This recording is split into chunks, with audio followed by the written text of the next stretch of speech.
बिस्मिल्लाहिर्रहमानिर्रहीम। अस्सलाम वालेकुम dear students. Easy learning channel में आप सबको एक बार फिर से वेलकम। आज का हमारा टॉपिक है biodiversity.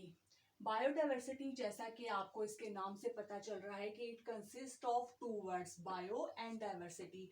Bio means life and the diversity mean variety, यानी कि the total variety of life present on earth is called biodiversity. हमारी जमीन पे जितनी भी लाइफ की वेराइटीज हैं उसे हम कहते हैं बायोडायवर्सिटी। जैसे कि बच्चों, आप लोगों को मालूम है कि earth is only planet of solar system upon which life exist, कि हमारी जमीन एक ऐसा प्लैनेट है जहां पर लाइफ एग्जिस्ट करती है। तो according to biologist there are about 10 million species of living organism, जिसमें से 1.5 मिलियन स्पीशीज जो है एनिमल्स की हैं और 0.5 मिलियन स्पीशीज जो है प्लांट की है। और स्टिल हमारे पास बहुत ज्यादा ऐसी स्पीशीज हैं जो कि अभी तक आइडेंटिफाइड नहीं है। तो हमारे पास जितनी भी लाइफ की वैरायटी मौजूद है जमीन पर, उसे हम कहते हैं बायोडायवर्सिटी। इसकी डेफिनेशन भी यही बनेगी, the total variety of life present on earth is called biodiversity. अब जमीन पर हमारे पास लाइफ की जितनी भी वेराइटीज मौजूद हैं उनको हम 3 कैटेगरीज में शामिल करते हैं, viruses, prokaryotes and eukaryotes. Prokaryotes और यूकैरियोट्स तो मैं आपको पहले भी पढ़ा चुकी हूँ। वायरसेस क्या होते हैं? वायरसेस हमारे पास ऐसे ऑर्गेनिजम्स हैं जिनका कोई भी सेलुलर स्ट्रक्चर नहीं होता, इसलिए हम इनको ना तो प्लांट्स में शामिल कर सकते हैं और ना ही हम एनिमल्स में शामिल कर सकते हैं। जैसे कि ये प्रोकैरियोट्स, मैंने आपको पहले भी बताया हुआ है कि प्रोकैरियोट्स ऐसे हमारे पास सिंपल ऑर्गेनिजम्स मौजूद है जिनके सेल के अंदर बाकायदा एक प्रॉपर न्यूक्लियस और दूसरे ऑर्गेनेलिस मौजूद नहीं होती। जैसे कि हमने इसकी एग्जांपल पढ़ी थी बैक्टीरिया। यूकैरियोट्स हमारे पास ऐसे ऑर्गेनिज्म है जिनके सेल के अंदर बाकायदा एक प्रॉपर न्यूक्लियस और तमाम सेल ऑर्गेनेलिस मौजूद होती हैं।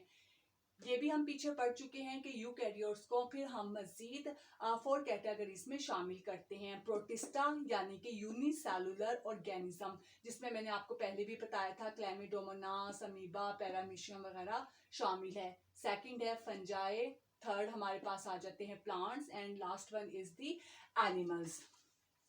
अब हमें पता है बच्चों के हर ऑर्गेनिज्म अपने एक पर्टिकुलर इन्वायरमेंट में रहता है, अपनी एक पर्टिकुलर हैबिटेट में रहता है। वो इन्वायरमेंट या वो हैबिटेट उस ऑर्गेनिजम्स का इकोसिस्टम कहलाती है। तो नेक्स्ट हमारे पास छोटा सा टॉपिक है relationship between ecosystem and biodiversity, कि बायोडायवर्सिटी और इकोसिस्टम में क्या रिलेशनशिप है। अब इकोसिस्टम किसी भी ऑर्गेनिज्म के लिए बहुत एक इम्पॉर्टेंट रोल प्ले करता है, क्योंकि वो इसका माहौल होता है, वो इसकी हैबिटेट होती है, वो उसका घर होता है।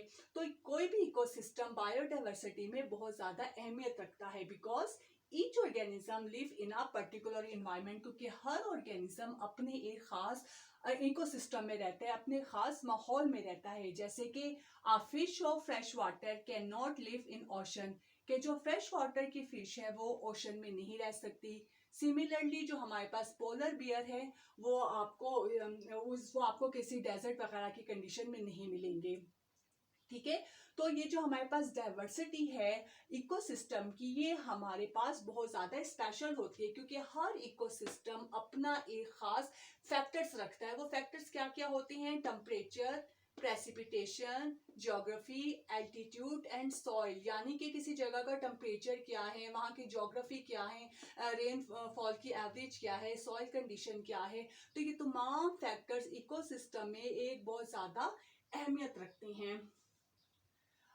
अब ये जो हमारे पास बायोडायवर्सिटी है वो हमारे पास ट्रॉपिकल रीजन में ज्यादा होती है, क्योंकि ट्रॉपिकल रीजन में हमारे पास एक ऐसा एनवायरनमेंट होता है जिसमें कोई भी ऑर्गेनिज्म ज्यादा बेटर तरीके से रह सकते हैं, यानी कि वहाँ पे टेम्परेचर्स की ज्योग्राफी, रेनफॉल, सॉइल कंडीशन ऐसी होती है कि जहाँ पे कोई भी ऑर्गेनिज्म एक बेटर माहौल में रह सकता है। और यही डाइवर्सिटी हमारे पास पोलर रीजन में बहुत कम हो जाती है, क्योंकि आपको पता है पोलर रीजन में ज्यादातर स्नो होती है, वहाँ पे टेम्परेचर, सॉइल, रेन कंडीशन बहुत ज्यादा कम होती है। इसी तरह डेजर्ट कंडीशन में भी डेजर्ट में भी ये हमारे पास बायोडाइवर्सिटी है, इसका रेट भी बहुत ज़्यादा कम होता है।